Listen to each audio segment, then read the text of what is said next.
Good everyone, my name is Graphics. Today we'll be looking at electrical circuits.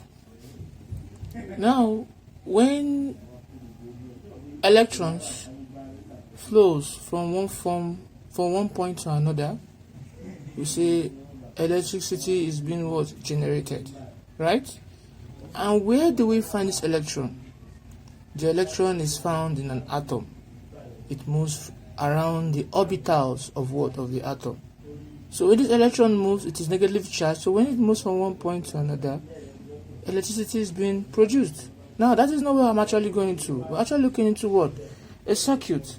That means how is this electron? How are they channeled? How are they moved? Just like in water now, you use your pipes to channel your water accordingly in an orderly manner from one point to another. Now let's now see how this electric circuit does what the pipe does. Now what is a circuit? A circuit is a closed loop through which electric charge can flow as a result of what? A driving voltage. Right? There must be what? A driving voltage. Probably your battery, is that taking? Probably your generator. So it depends what kind of circuit we're talking about. Now the current is the rate of flow measured as the amount of charge passing a given point in a circuit per unit time. The rate of flow, that means the current flows. It flows from a low potential to what? A high potential, right? Now, we need to understand that sometimes it is helpful to always think that current in a wire as analogous to what? To water flowing through pipes. Now we know very well that water will flow from a region of high potential energy to a region of what? Lower potential energy. Some will need to what? Some will need to what? To use an energy or a source or a power to raise this level of water. For instance, now, if I have a water, I'm pushing the water down a hill, right? Maybe this is my mountain here. And I'm bringing the water down the hill. And now this is another mountain here. Now, if I want to move this water, coming down here might be easier.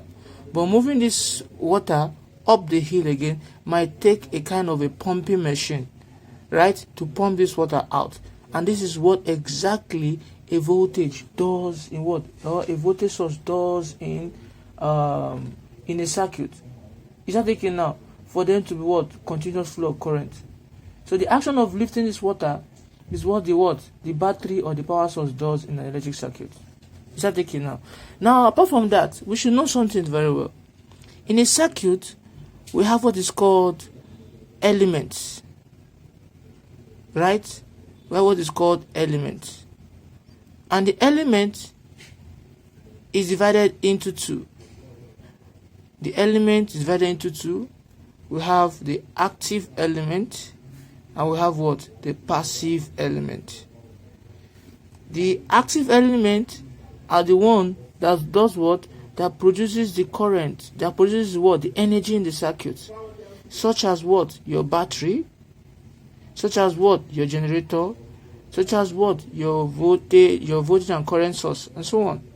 Now when I say a battery, the symbol for a battery, for a cell, because cells makes us a battery, is giving us this. This is symbol for what? This is an active element. So where the longer side is positive and the shorter side is negative. But if there are more than one battery, more than one cell, you call it what? A battery. That is an active element. So, and also the passive element, you see, is this one that consumes what? The current in the circuit. Example, we have what is called the resistor. The resistor is a good example of a passive element, and it's given with a symbol this, right? And sometimes in some countries we use this to show what? Our resistor.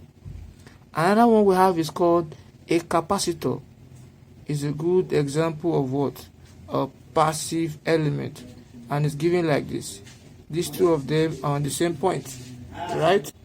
So This is a capacitor. You see the two side, and this is the air gap here, right? Now we also have what is called an inductor. An inductor also is giving us something like this. It can be like this.